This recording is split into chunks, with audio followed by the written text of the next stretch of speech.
லேவியராகமம் 25ஆம் அதிகாரம்.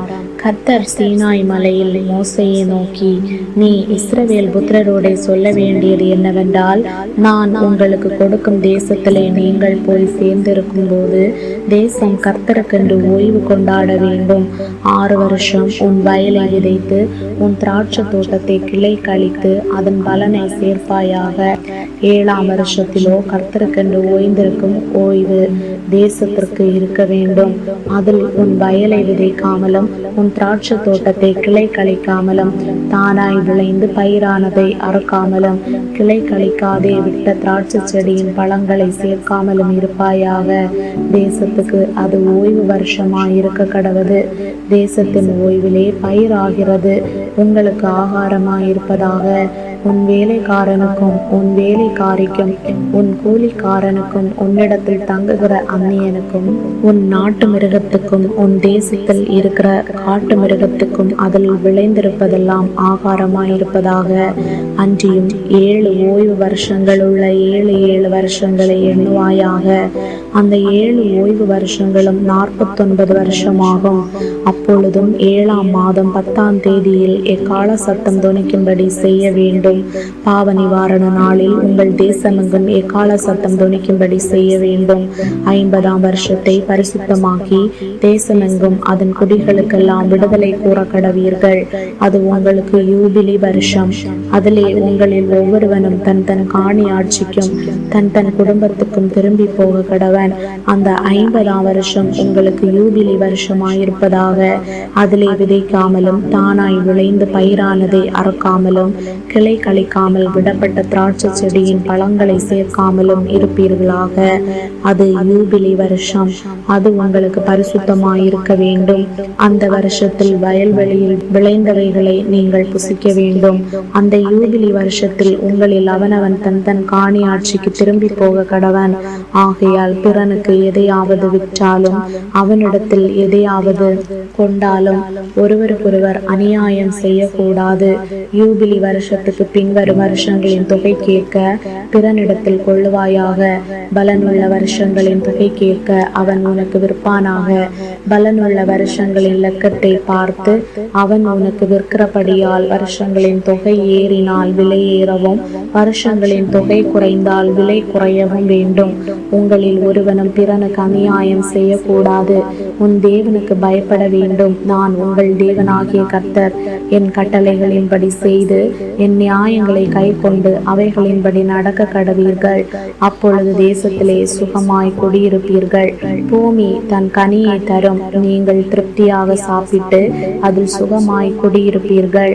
7ஆம் வருஷத்தில் எதை புசிப்போம், நாங்கள் விதைக்காமலும் விளைந்ததை சேர்க்காமலும் இருக்க வேண்டுமே என்று சொல்வீர்களானால், நான் 6ஆம் வருஷத்தில் உங்களுக்கு ஆசீர்வாதத்தை அனுக்கிரகம் பண்ணுவேன். அது உங்களுக்கு 3 வருஷத்தின் பலனை தரும். நீங்கள் 8ஆம் வருஷத்திலே விதைத்து 9ஆம் வருஷம் மட்டும் பழைய பலனிலே சாப்பிடுவீர்கள். அதன் பலன் விளையும் வரைக்கும் பழைய பலனை சாப்பிடுவீர்கள். தேசம் என்னுடையதாயிருக்கிறபடியால் நீங்கள் நிலங்களை அறுதியாய் விற்க வேண்டாம். நீங்கள் பரதேசிகளும் என்னிடத்தில் புறக்குடிகளுமாயிருக்கிறீர்கள். உங்கள் காணி ஆட்சியான தேசமெங்கும் நிலங்களை மீட்டுக்கொள்ள இடம் கொடுக்க கடவீர்கள். உங்கள் சகோதரன் தரித்திரப்பட்டு தன் காணி ஆட்சியிலே சிலதை விற்றால் அவன் இனத்தான் ஒருவன் வந்து தன் சகோதரன் விற்றதை மீட்க கடவன். அதை மீட்க ஒருவனும் இல்லாமல் தானே அதை மீட்கத்தக்கவனானால் அதை விட்ட பின் சென்ற வருஷங்களின் தொகையை தள்ளி மீந்த தொகையை ஏற்றி கொண்டவனுக்கு கொடுத்து அவன் தன் காணி ஆட்சிக்கு திரும்பி போக கடவன். அப்படி கொடுப்பதற்கான நிர்வாகம் அவனுக்கு இல்லாவிட்டால் அவன் விற்றது வாங்கினவன் கையிலே யூபிலி வருஷம் மட்டும் இருந்து யூபிலி வருஷத்திலே அது விடுதலையாகும். அப்பொழுது அவன் தன் காணி காணியாட்சிக்கு திரும்ப போவான். ஒருவன் மதில் சூழ்ந்த பட்டணத்தில் உள்ள தன் வாசஸ்தலமாகிய வீட்டை விட்டால் அதை விற்ற 1 வருஷத்துக்குள் அதை மீட்டு கொள்ளலாம். 1 வருஷத்துக்குள்ளாகவே அதை மீட்டு கொள்ள வேண்டும். 1 வருஷத்துக்குள்ளே அதை மீட்டு கொள்ளாதிருந்தால் மதில் சூழ்ந்த பட்டணத்தில் உள்ள அந்த வீடு தலைமுறை தோறும் அதை வாங்கினவனுக்கே உரியதாகும். யூபிலி வருஷத்திலும் அது விடுதலையாகாது. மதில் சூழப்படாத கிராமங்களில் உள்ள வீடுகளோ தேசத்தின் நிலங்கள் போலவே எண்ணப்படும். அவைகள் மீட்கப்படலாம். யூபிலி வருஷத்தில் அவைகள் விடுதலையாகும். லேவியரின் காணியாட்சியாகிய பட்டணங்களில் உள்ள வீடுகளையோ லேவியர் எக்காலத்திலும் மீட்டுக்கொள்ளலாம்.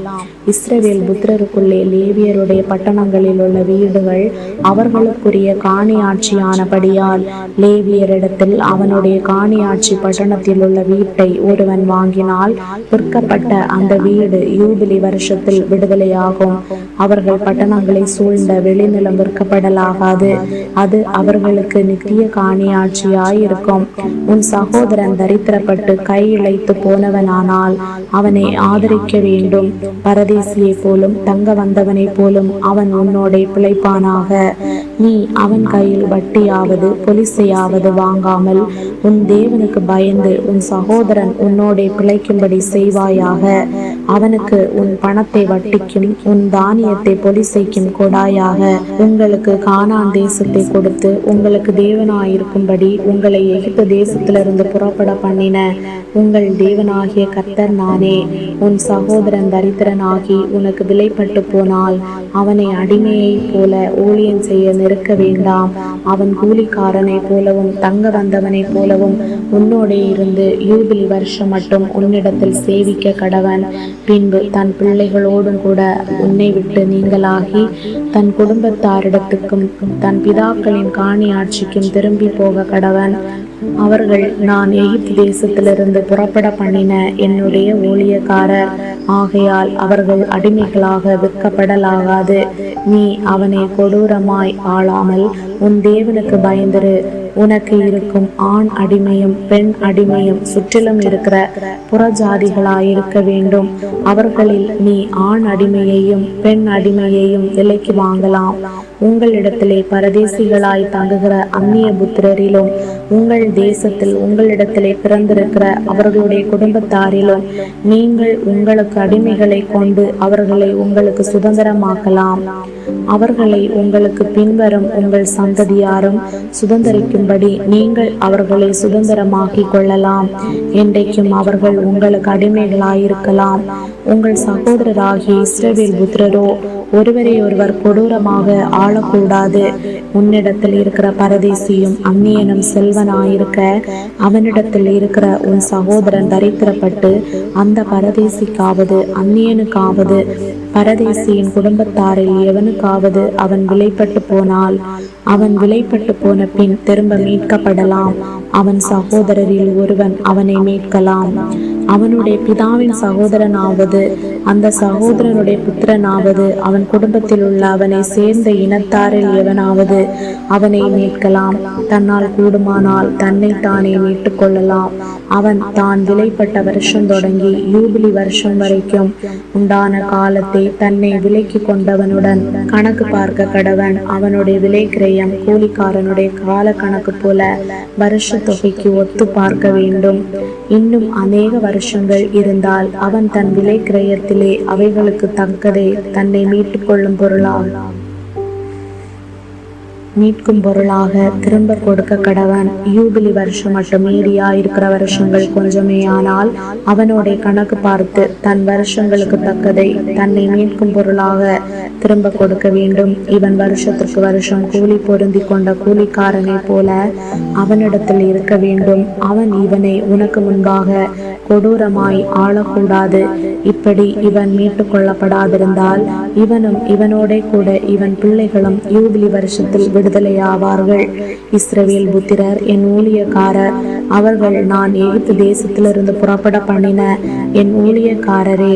நான் உங்கள் தேவனாகிய கர்த்தர்.